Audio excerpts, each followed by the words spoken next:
Hey, welcome back. It has been 1 month since the Makers Syndicate event in Indiana, where I picked up this beautiful Hansen Onyx, and I've gotten to spend some time with it. I've just left it on the desk here and gotten to fidget with it. I have not done significant cutting with this knife, I'll be honest with you. It's a decision I'm gonna have to make at some point, whether I decide to start cutting with it or whether this is just a beautiful pure play collector's knife for me. It would certainly make a really great carry knife, just given the profile, the ergos, the weight, and everything. And I know a lot of people do carry their Hansens, but haven't gotten there yet. We'll just say that. So I have gotten to spend some time with it though, and I've spent a lot of time with it right next to a lot of other knives, including Rosie's and other things. And I thought it'd be kind of cool to put it up against some of those and talk about how it compares to some of the best knives in the world, like the Oz Roosevelt, like, oops, might be a great knife, doesn't mean it's a great knife owner, the Demco 80-20.5, like the Brown Mini FSD, like the SPK Lamia. And you can see a trend here. I'm not pulling out knives that are not in the similar range of style. Maybe I'd say, like the Winter Blade Factor, but knives that have flicky hole style deployment and are in a certain size range. I'd say these all sort of fit in that category. Maybe you could even throw out something like the Spyderco Para 3, but I think that's definitely not quite on the same level of fit and finish. You know what we'll put in here actually instead of that knife would be the Utzler Duck, and interchangeable with the Utzler Duckling. I think this is a good set here to compare. Let's see if there's anything left I might want to throw in here. Like, I'm a little torn on this. It's a very different style, but yeah, we're not going to include it just because it's a flipper knife. So this is a good set here. There are other knives that are certainly like this, but I think these are some of the widely respected knives that kind of fit into this category.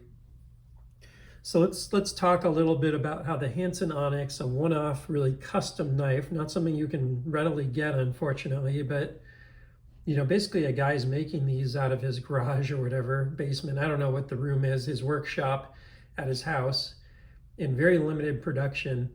And how can it compare with these full-time knife makers' designs, and what are some of the positives about it versus others, and what are some of the drawbacks of it versus others? So maybe I'll just start by going through it a little bit and talking a little bit about what it is. So this particular one is a Hansen Onyx Slim. It's on bearings, so he does make them on washers as well. It is a thumb hold. It has a Timascus pocket clip and backspacer, I should say Zircotai pocket clip and backspacer. Pretty standard hardware here, nothing too crazy. It is a swedge and something of like a modified, I guess you call it maybe like kind of a drop point, but I don't know what you'd even really call the blade shape. It's almost got a little bit of a tanto to it also, if you take a look at it. So a very particular blade shape that is not quite a spear point either, looking at it. It's certainly not a straight back, so I call it sort of like a modified drop point or something. What do I love about the knife? The ergos are very good. You can't really choke up on it super well, unfortunately, so that's one of the drawbacks here. If you had maybe cut this part of the handle back, it may have changed the aesthetics a little bit, but could have made that finger choil pretty compelling, I feel like. There's probably a reason when it's closed that's flush, I guess is what he's doing there. But you could kind of make some trade-offs there and maybe even cut this part of the blade down so that when you flip it around, the blade kind of interacted with it in the same way. And that would have been a nice little thing just to make it so you could choke up on it a little more. Action is great. It loves to be rolled out. The one thing I will say, probably my biggest dislike on this knife, is the thumb hole is not chamfered. And for some people that's great because, it does give you great traction. You can even see in there's a little bit of my fingernail and stuff from where it's chopping it up. For me and for many others, I do not like a non-chamfered thumb hole. I've even thought about potentially going in there and sanding that a little bit myself. Don't love the idea of it because it would make it not original. And it is pretty. Like the way it looks is really nice without the chamfer, but I'll just compare this to the Gen 1 SPK Lumia side by side. This is much softer on the finger. Now, ironically, he went away from this in his latest version. I did just get his V3, and for me and a few other people, he actually swedged it for us. Alex over at SPK on the V3, he did give us a swedge, or not swedge, sorry, a chamfer. He chamfered it for us. So it's pretty awesome that he did that. But a lot of his V2s and most of his V3s to date have had this same sort of, non-chamfered thumb hole, which I really prefer this personally. I don't know if you have fingers of steel or whatever and it doesn't matter to you, then great. But for me personally, that's a pretty big drawback of this design. By having the chamfer, you don't get as much fingernail in there. It feels much more comfortable when you put your thumb into it, when you roll it out and everything. It just gives you a little bit of cushion almost in the interaction with the knife. So I definitely prefer that chamfered thumb hole over what Hansen has done here on the Onyx. However, I do prefer the non-chamfered thumb hole over my other Onyx, which has a thumb stud. I do just love a thumb hole in general, so I'll take it, but I do have preferences about it. The scales are not milled out on the inside. They really don't need to be. The weight is around 3.5 ounces or so on this guy. So that's all fine and dandy. It's very simple. I haven't disassembled it yet, but it would be a very simple disassembly if I did. You basically just have the 2 screws here and then this guy here, and you're pretty much apart at that point.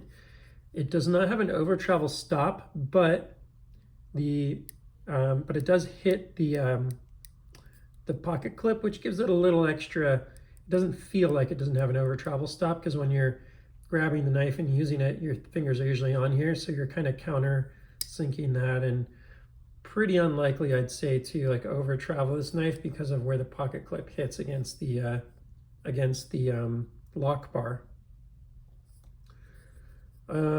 Let's see.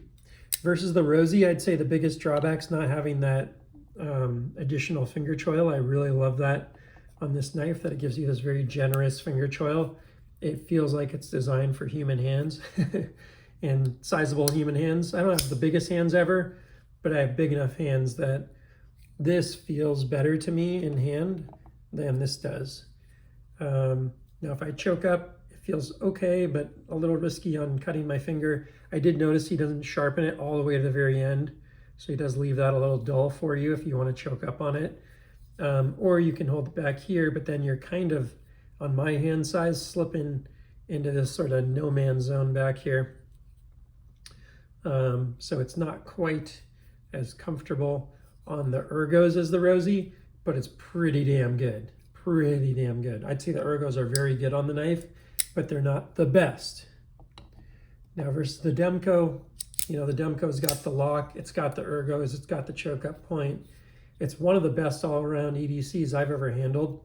But I do love the fit finish of the Hansen above the Demko. I love the look of the Hansen above the Demko. So from like an aesthetics and a fit and finish perspective, wow, what a knife. Beautiful hand rubbed blade there. And he also does versions of these with different Damascus steels and so on. That's hand rubbed M390. That's a beauty. Not easy to do, and quite impressive there. Versus the Brown. The Brown has, there are 2 versions. This one has the Brown lock, much more fidgety than the Hansen. So it's definitely for a different type of owner, I'd say. This would be a lot more fun and fidgety, and there's more deployment methods.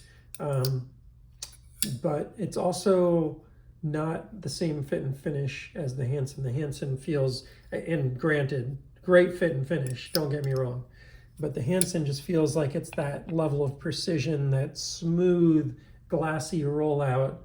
It feels like a custom knife versus, you know, granted, you can also look at this version and compare. The brown feels like a CNC knife with a custom finish on it a little bit, whereas the Hansen really does feel like that extra smooth, buttery, you know, top-notch kind of feel. It's kind of an in-between feel between this guy and the Rosie would be the best way I could describe it, but it's very hard to describe that knife. But I'd say the SPK Lamia mixed with the Rosie, if you took those two, that's kind of how I would describe this guy. It's very similar to those two, sort of an in-between on the action between the Rosie and the SPK Lamia. The Utzler Duck has a little more smoothness to it. You know, it's a bearing knife in this case, a little more lightness to it, but much more susceptible to lock bar pressure. Like now I'm putting my finger on the lock bar and look, it's not even coming out. I can't even deploy it. So big flaw in this one is the lock bar pressure creates a big issue on it. Don't get that so much with the Hansen.